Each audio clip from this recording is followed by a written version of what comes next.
Good morning guys and welcome back to my channel. I want to sit down and talk with you guys about pregnancy today. I was actually really surprised on my Instagram when a lot of you said you wanted to hear my experience, but I suppose it's just because it seems like so long ago for me now considering actually having Wolf. I'm gonna start with finding out we were pregnant and then how I felt progressively through it, how I kind of prepped towards the end, and whether or not, I guess, if I even managed to enjoy myself. Is it like the movies or is it not?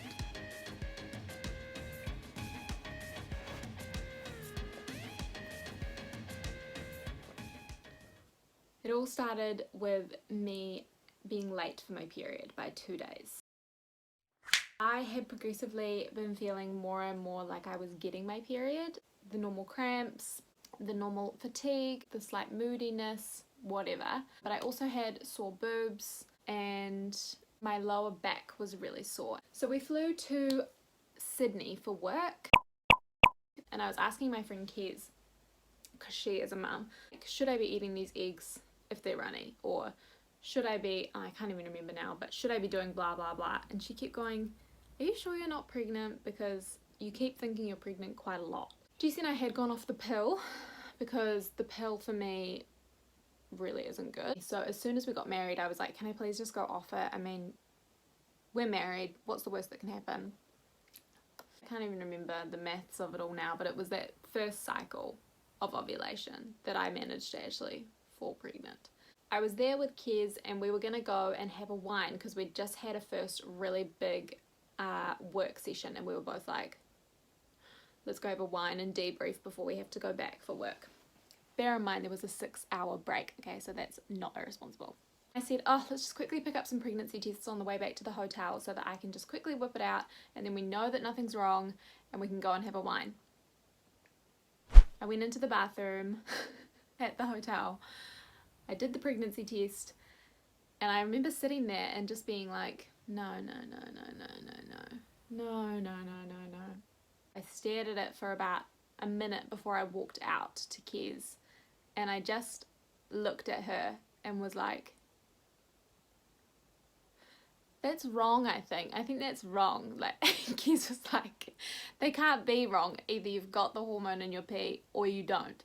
And I was like, no, I think that's wrong, and then she looked at it and her eyes started welling up and she threw it at me and she said, you're pregnant, you dick, and she started crying. I remember a feeling of dread washing over me, being like, oh, what's just happened? What have I done? What have I done? My husband is not here. He doesn't know that I'm even doing this test. I quickly FaceTimed him and I just put the pregnancy test up on the phone and he was like, what? And then I just started crying and I was like, oh my god, what have we done? I was just crying and I was like, I don't want to be here, I want to come home, I want to get on the first flight home, how do I get home? I text my boss and was like, can you come see me urgently? I think it was, and she was at a different hotel so she couldn't. So she didn't end up seeing me actually until the next day, because at that next large shift we had that night, I honestly just avoided her because I was so in shock. I didn't even know how to say the words out loud. I remember staring at myself in the mirror on, it was a weird hotel room. So the two beds basically were on a back wall and the wall had a mirror along like where your headboard of your bed would go. Weird. Anyway, so I was sitting cross-legged, staring at the wall, at myself in the mirror, and I was just crying, redoing my makeup for this next shift, and I just remember being like, no, there's no way I can do this. There's no way that I can do this. And bear in mind, getting pregnant wasn't a problem for us. It's just the realization that actually you're pregnant. I went to work, powered through, basically didn't talk to anyone on my shift. And it was a very, very hectic job that we were doing. So I must admit, I kind of cried a lot of the time when I was walking around out doing the job. And I just would keep my head down, which was really terrible because it was all customer facing. Thankfully, it was really, really busy. I basically just powered through the rest of that weekend. I managed to pull it together. I remember being at the airport with Kez and being so sore all through my lower back. So we went and bought some deep heat patches and I just stuck them to my lower back. And I did that for a majority of my pregnancy, actually.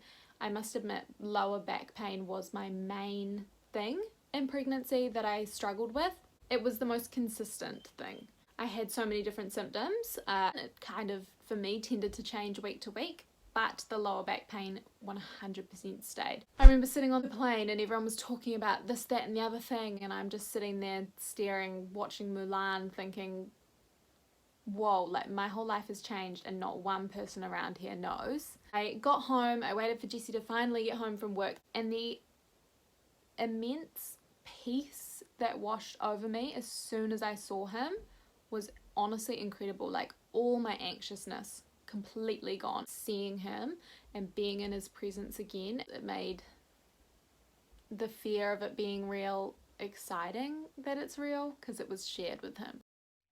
I remember when I got back, I was freaked out about trying to find a midwife, because I had instantly talked to a couple people who had been pregnant that I knew, and they were like, you need to find a midwife, that's like the first thing you should do. Someone who you can trust, someone who like sits well with you, but also people get really booked out. There was probably like 4 people that I called and they laughed and were like, no, I'm away. No, absolutely not. I'm on holidays. No, that won't work because I'm 2 weeks before that, I'm blah, blah, blah, and all this stuff. And I just remember being so hormonal and emotional. And I was just like crushed every single time they would like almost scoff at me that I was trying to find someone for that time period. And I remember thinking, I didn't choose this. I didn't choose to be giving birth in January and for you guys to all be going on your holidays. I'm sorry. I eventually found one. Once I met her and sat down with her, she was the best. I never changed. So in the first trimester, I experienced really intense fatigue. I remember one day crying because I just didn't have the energy to even brush my hair. And I remember calling my manager and being like, I can't come in. I'm so tired. I can't express to you this level of tired. And even though when you have the baby you're tired, there's really nothing like pregnancy fatigue. Like it really does hit you in your bones. I had morning sickness for maybe 2 weeks and I took those anti-nausea pills that you can get from the doctor, but they made me so constipated. Like really scarily constipated. I never took them again after that because I was like cramping. Sometimes it was like stabbing pains in my like fallopian tubes. I experienced really bad lower back pain, breaking out across my face, sore boobs.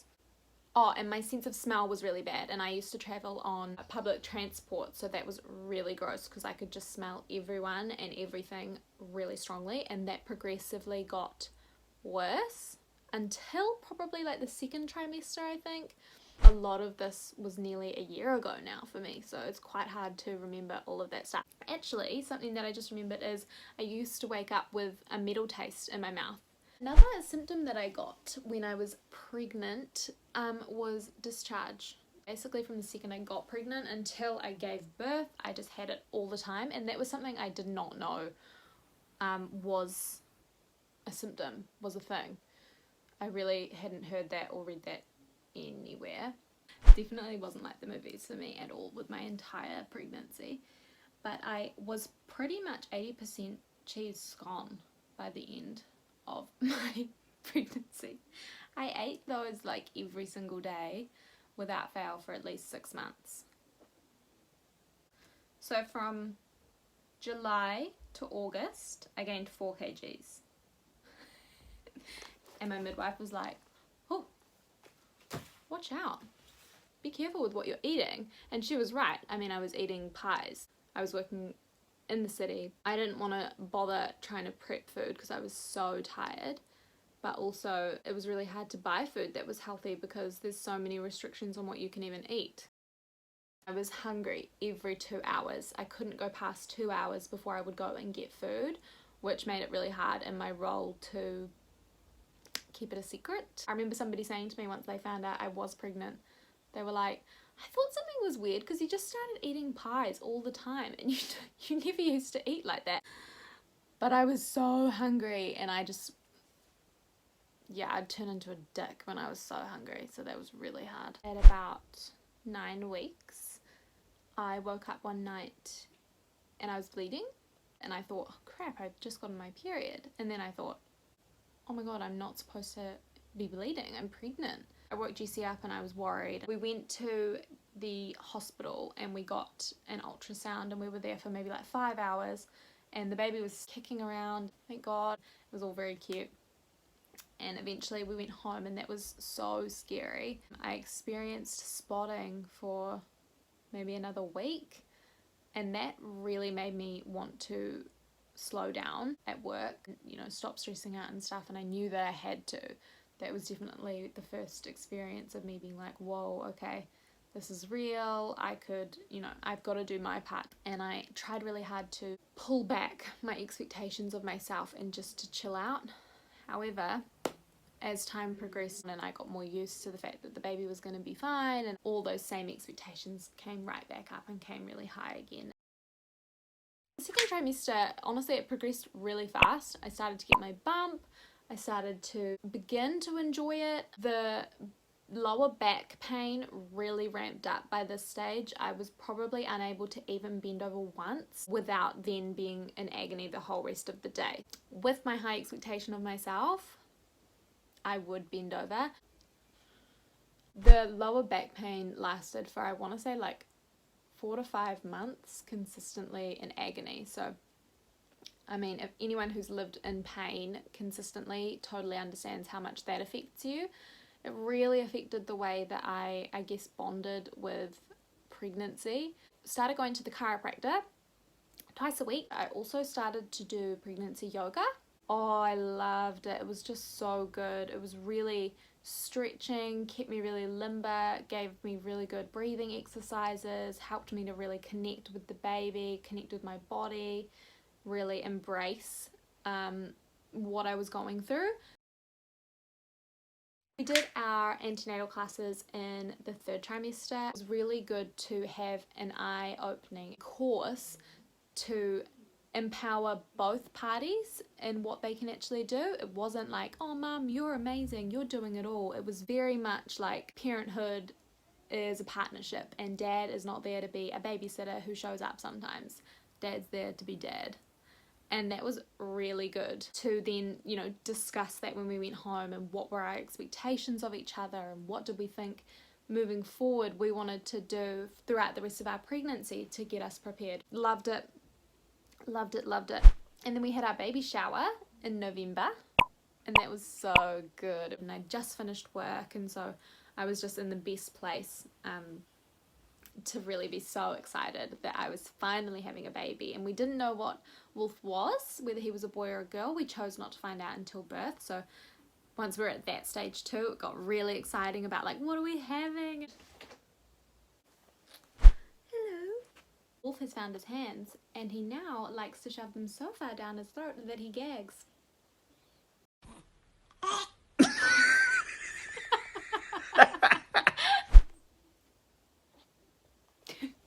After our baby shower, it was Christmas time. Then we went camping for 9 days, and Wolf dropped by that stage. So by that I mean he wasn't up under my ribs kicking me anymore.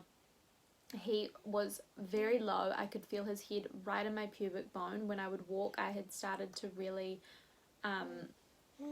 waddle, and I would waddle around the campsite. I just felt like he was honestly going to fall out. I honestly could just feel his head there for so long, and I was cramping all the time, and I was super sore. I took our Swiss ball with me, and I was rolling around on that all the time. I couldn't really sit on any other seats, but I also really wanted Wolf's position to stay how it was. He was the right position, with his head down. Are you looking at that? Are you looking at that? He was in the right position anyway, and so I really wanted to keep that. And so with going on the Swiss ball, it meant that he wasn't falling back into my spine. He was staying nice and forward. I was, 36, 37 weeks at that point camping, and it was just hell.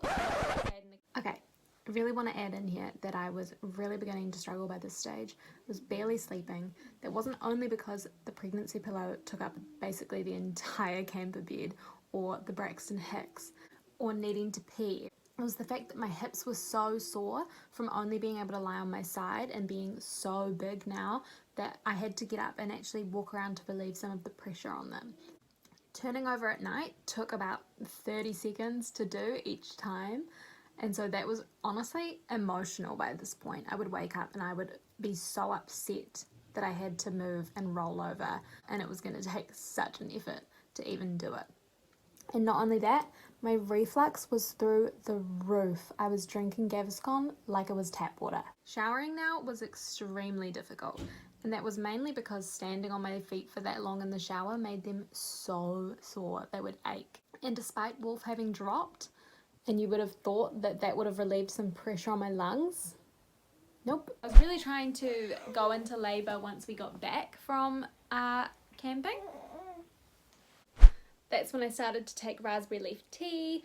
I think I started taking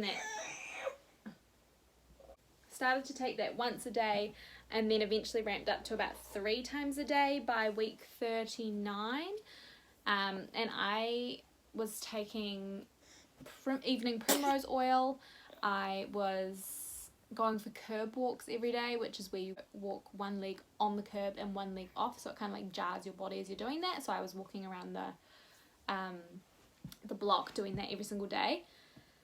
Like I said, his head was really in my pelvis, so I was really sore a lot of the time as I was walking, but I wanted him to come. I wanted him to come.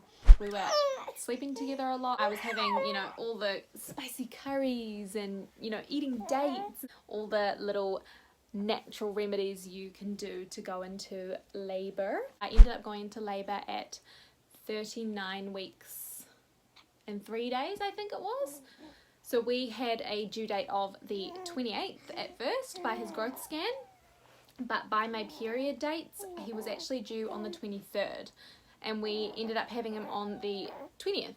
But honestly, so worth your body contorting and changing and growing this human. And you know, I look at him every single day and I'm like, did I really do that? It's the most magical, spiritual thing you could ever go through. Even if you can't find joy in it in the moment, you get this afterwards. You want mommy to stop talking to the camera? Okay.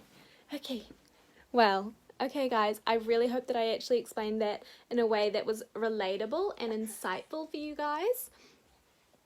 But Wolfie now needs the second half of his feed and his nappy changed and to get out of his pajamas. Please make sure to like and subscribe. Yes, I'm a YouTuber now and I'm going to start saying that at the end of my videos, but please let me know so that I can create content that you guys actually want to see, because I really enjoy doing it and I want you guys to enjoy seeing it. So let me know. Okay, bye. You say bye. Bye. Bye.